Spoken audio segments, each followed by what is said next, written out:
Hello and welcome everyone to a brand new competitive year, a new season of Grandmasters, and most importantly, a new competitive format. Making its debut in week 2 of our first season of Hearthstone Grandmasters this year will be the brand new format called Trio, and fortunately for you, your boy Sottle is here to talk you through exactly how it works.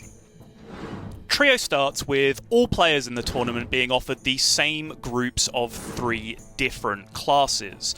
For example, Druid, Paladin, and Mage. There can be any number of these groups, but crucially, all players receive the same options. Players then select one group of classes blindly, without knowing what anyone else in the tournament has selected, but crucially knowing that all players have selected from the same options they did. Importantly, these class buckets do not contain any cards that you must play, or even a suggestion of an archetype.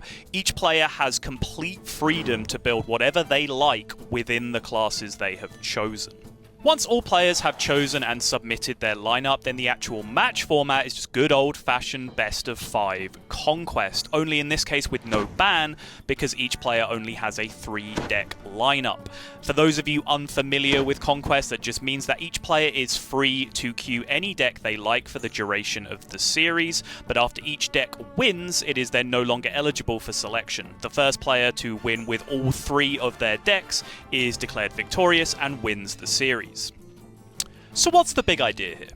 Well, we like Conquest as a format. It generally works, it creates interesting strategies and risk-reward calculations which are generally pretty fun to watch. However, there is a risk that, particularly deep into a certain metagame, you create an amount of homogeneity and repetition as these alleged optimal order strategies evolve and players start to follow those strategies. With Trio, you have a lot more agency to force players out of their comfort zone. For example, if a particular class is underrepresented, let's say Warlock, you can force every player to play Warlock by just including Warlock in every single one of the class groupings that are available. Conversely, if a class is overrepresented, let's just say, I don't know, Priest, for example, you could force every player in the tournament not to play Priest by not including Priest in any of the class groupings that are available. You could even do things like pair classically aggro classes alongside classically control classes, which would force players to demonstrate a range of skills. There really are myriad options that you can present to players to make them think outside of the box. And then the layers really start to appear. If you notice that every available set of classes has a Warlock in it, do you build a full anti-Warlock strategy?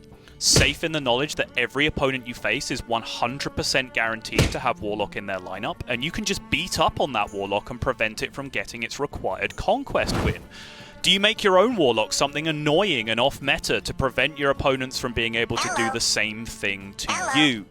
But there will be plenty of time for deeper strategy breakdowns during our debut broadcast, which you should absolutely watch, by the way, youtube.com/Hearthstone. In short, Trio format allows a tournament organizer to present a unique, tricky, crunchy puzzle to players to try and solve for each individual tournament or each week of play that they have to face, really putting their game knowledge and their deck building to the test.